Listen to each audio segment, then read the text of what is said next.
So we're here in Manchester, the first date of your UK solo tour. Chrissy, Yeah. how does it feel to being a solo artist? It's a little crazy, especially being in Manchester, because I've played Manchester so many times with Against the Current. Ironically, never this room.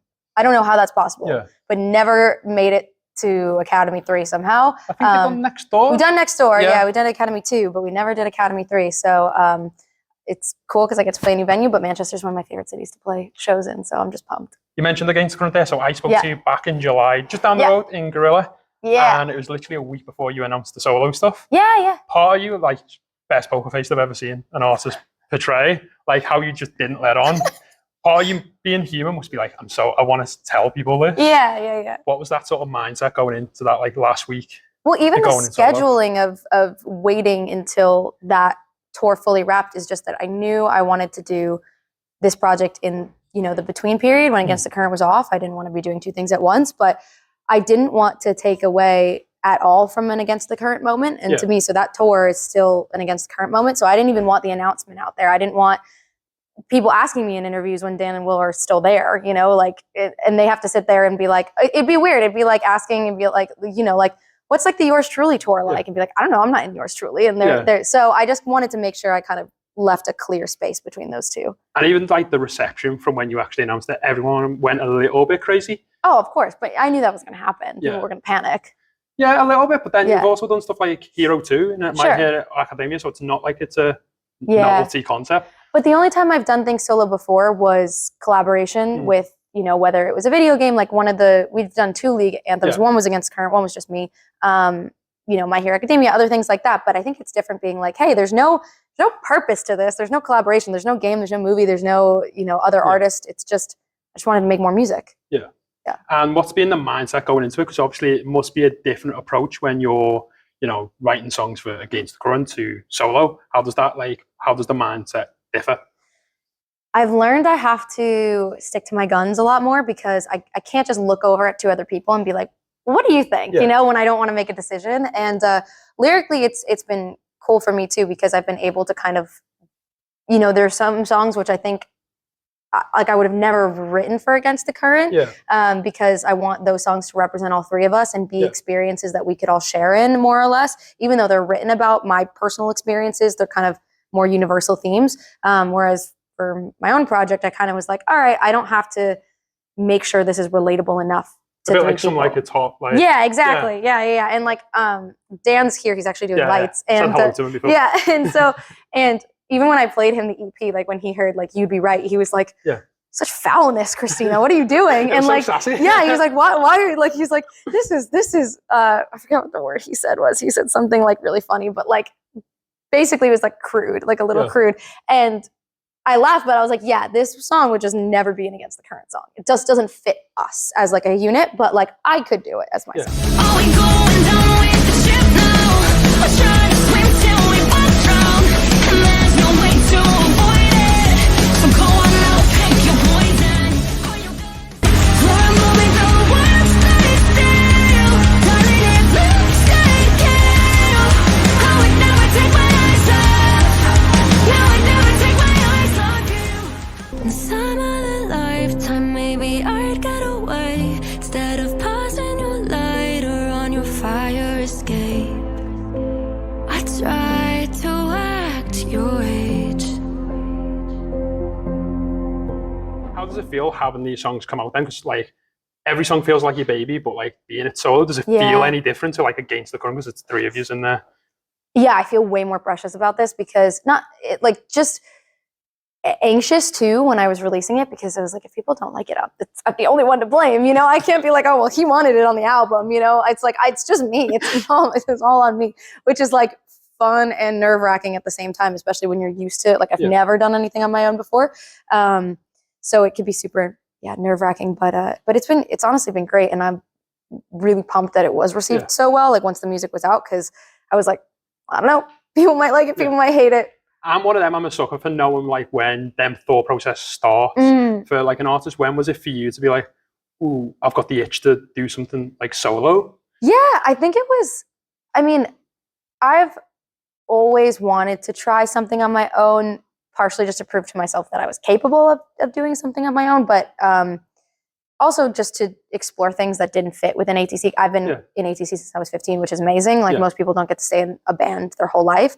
But it also meant that like we had our sound, we had our fan base, we had our vibe, and I wanted to do some other things. I wanted to explore some fantasy and like the visuals and the creative, not just the music, but also like the whole thing, the visuals, etc. So, and then I've just had writing burnout for a while, and then I wrote with Gus and Luke from Voila, which turned into the song "Caught It" between legs of the last Against the Current like long world tour, and I had just such a blast at that session because I had no pressure on myself that day. I was kind of like, oh, I can do anything. Like we're just writing the song. It's not for anything. It's not for ATC3. Ended up going on their album, but like at the time we didn't talk about like where it would go or anything. And I was kind of like, I think I need this. I think I need like a writing reset where I'm not writing for Against the Current, because I've been in such a writing roadblock for ATC for a while, because I think I just have so much pressure on, oh, it has to be the right thing. Yeah. With Fever, I had no pressure because it was the pandemic. And I was kind of like, well, we're going to put out music and no one's really doing that. So at least we're putting something out. And then you toured for like 3 years. And then we toured off it for 3 years because it was like, it went so well. And I'm like, I didn't know what I was doing when I made it. So and we didn't even know if it was a good EP when we made it. We were kind of like, it's fine, but no idea that it was any good. I knew Weapon was good, but everything else we were like, when we were going to put out That Won't Save Us, I was like, I don't know, people are probably going to hate it. I remember the show you did in July, start of July in Gorilla. Yeah. Every song was still going off, even though it's been like 3 years. It's mad. No, it's like the favorites. Coming to the EP, obviously you had 7 minutes to Hell, and I thought that was a really good sort of entry point. Yeah. Was that on purpose? You wanted to put that one out first? Because it does like sound similar to what we've heard you on before, but then obviously as soon as you get into that chorus, it's a different vibe. Yeah, I thought it was a good fit for the first song for a bunch of reasons. First of all, it was kind of the exact aesthetic that I wanted. You know, it has some of those like gothic vocal orchestral moments in the bridge, and it's kind of spooky. And then it's also got, 7 minutes in Hell. It's the whole theme of like, the whole thing is like angels, demons, myths, etc. But then, also it just happened to be the perfect storm of sonically. I think it was the least jarring. I think if I came out with You'd Be Right out the gate, it'd be the most shocking. Or maybe even Some Like It Hot, something like that. It'd just be like, I found You'd Be Right like the most shocking. Yeah, exactly. Just, no, it totally is. It's totally different than anything. Lyrically, it's totally different. Vocal performance, it's totally different. Musically, it's totally different. Like the beat, like the kind of like percussion is totally, everything about it is different. Nothing about it is similar at all. When you kiss me, I can feel fire within me. Haven't done me bad. Yeah, you got me playing 7 minutes in hell. Touch me, bring me down to my knees. Love and taste of sickening. Yeah, you got me playing 7 minutes in hell. If I was to fight, you'd try and excuse. If I'm in somebody's bed, wondering if I do the thing that you like. Oh, him, darling, you'll be right. I'm gonna let it go there. I'm gonna live a nightmare. I'm gonna let him go there. I'm gonna live a nightmare. I'm gonna let it go there. I'm gonna live a nightmare. I'm gonna let him go there. I'm gonna live a nightmare. doing this solo project that's going to change sort of how you go forward, even with ATC3? I think it gives me more confidence in my writing again, which is good, because I think for a while I was like, oh, I'm not a very good writer. I can't do this. Like, we need to bring in other writers. We need to do other things. And don't get me wrong on this. Obviously, I didn't do this alone. I did the entire EP with Gus and Luke from Voila, and they're amazing. They're amazing musicians, amazing writers. But I think it was the perfect fit for me because they're amazing in the way where they have their own amazing ideas, but they also brought the best out of me. Yes. Whereas I think in other sessions before, I've worked with amazing writers who kind of just write for you, and they kind of, their ideas. And if we disagreed on something, their idea would take precedent, because I'd be like, oh, they're the writer. That's what they do, And now I kind of have like an idea of like, no, I like this, or I don't like this, or I know this is good, or, this doesn't fit. And the concept behind Perfect Crime as well, that's already a guilty pleasure track of mine, not going to lie. Thank you. Where did that sort of initially come from? That's a good question. I wish I could remember the day. So a lot of the songs in general have come from me. So I sent a lot of like poetry or little thoughts to Luke. So Luke does like lyrics. That's like his thing, his world. So I would send poetry and thoughts and feelings and things. And he would be the one that would actually kind of call out like, wait, that's a really good idea. We should do that. And sometimes it was things that I didn't think about. Like I tried to act your age. He was like, that's such a good line. And I was like, really? I was like, it feels a little like obvious to me. Yeah. But he was like, no, it's great because you never say it in that direction. And so Perfect Crime, I'm like 99% sure was a very similar thing where I was like, he kind of was like liked the play on words where I was talking about, you know, you're killing yourself inside, but so it's the perfect crime because there's no body. Yeah. So then there's that play on like nobody, no body. Yeah. And obviously back in the UK, yet again, you picked it when it's like the coldest time of the year. Don't know how you do. I know. What cities are you looking forward to going to? I mean, I love Manchester, but I love Birmingham. We're doing Manchester, Birmingham, London, so you can't really lose. No. Like all of those. I think we're just like, I've been really spoiled by the UK over the years. There's never really a city that I go, here we go. Let me try and, you know, get this show riled up. You know, every time we're in the UK, it just feels like it's always awesome. So I'm just excited to be back in the UK in general. And I know it's cold, but Christmas markets. Yeah, Manchester's just opened, so it's exciting down there. Quick question as well. What's that one thing in the UK you miss when you're not here? Weatherspoons. Love a Weatherspoons. Love spoons. I thought you was going to say Primark. Do love a Primark, but I love a spoons. We do technically have a Primark in the US now. Really? I don't think it's the same. It's just like part of the experience is going to UK Primark, but it's the spoons. Yeah.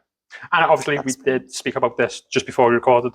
You're a massive nerd like me. You love League. Yep. Arcane is out. I don't want to give any spoilers because you haven't watched it all yet. Yeah. But what have you made of it so far? I've watched the first 3 episodes. It's awesome. I'm very curious to see where it goes because based on the first 3 episodes, I can't really tell who the main villain is. I'm like, I don't know, who am I really rooting against? I think it's Jason. Yeah. I thought that from season 1, and then I don't know. Because it's like, it's hard to tell though. Like in season 1, obviously you have Silco, and you're kind of like, oh, that guy's bad. You know, like we all agree that guy's bad. But like on this one, you can't say Jinx is bad. Like you can, but you can't. You can't say Kate is bad. You can't, like Vi, obviously, I think everyone's kind of rooting for Vi in a way because you feel like Vi just gets caught in the middle of everything. But even like with the remaining council members and stuff, and with Jason, with Victor, it's like you're kind of just like, what am I missing? Yeah. And then I did host the red carpet, and I got to interview the woman that voices Ambessa, which was super fun.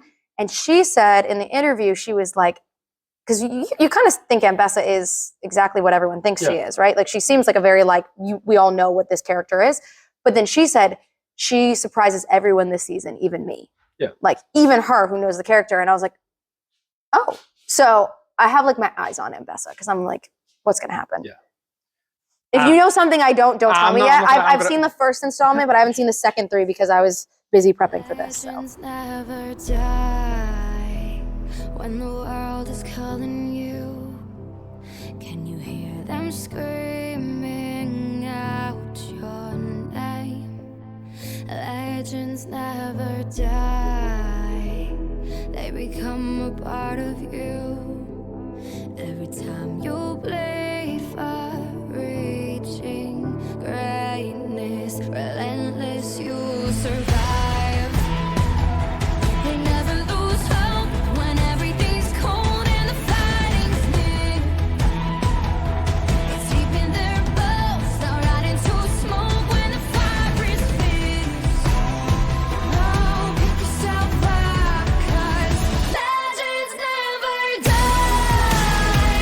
When the world is calling you, can you hear them scream? That's fair. Yeah. And what do you do when you're on tour to sort of keep focused or just zone out, sort of so you feel refreshed coming to the next sort of show? Because I know you used to like to cook quite a lot. You still do that on tour? I love cooking. I don't cook on tour as much, but I do. I try and, honestly, boring, but I try and sleep as much as possible. It's the best thing for, I feel like, my voice. So I try and do that. When I don't get a lot of sleep, I feel a little out of sorts. And then, I don't know, I'm just fighting to stay warm the whole time. And just to wrap up, what is that thing you've probably learned about yourself through this sort of solo journey that you wasn't expecting to? That's so tough. I think in general, I just learned that I guess that I can do it, which sounds really silly and ridiculous being in a band for so long, but I love my bandmates so much and I'm so dependent on them. And I think that they know everything and that they're the smartest people alive. So I'd always be like, I don't know, what do you think? I don't know, what do you think? I don't know, what do you think? So it's nice to just know like, oh, maybe I don't have opinions all the time too. Like maybe I can contribute and I'm not just the dead weight. So. And obviously your tour sold out for the UK. Mm-hmm. So for those fans who can't get here, if you could send them a little message. If you can't get here, hopefully we'll see you next year at some point, somewhere. I love being in the UK, and if I've seen you at a show before, thank you so much for coming, and hopefully I will see you at the next one. I love you so much, but thank you for listening. Thank you. Thanks. No worries.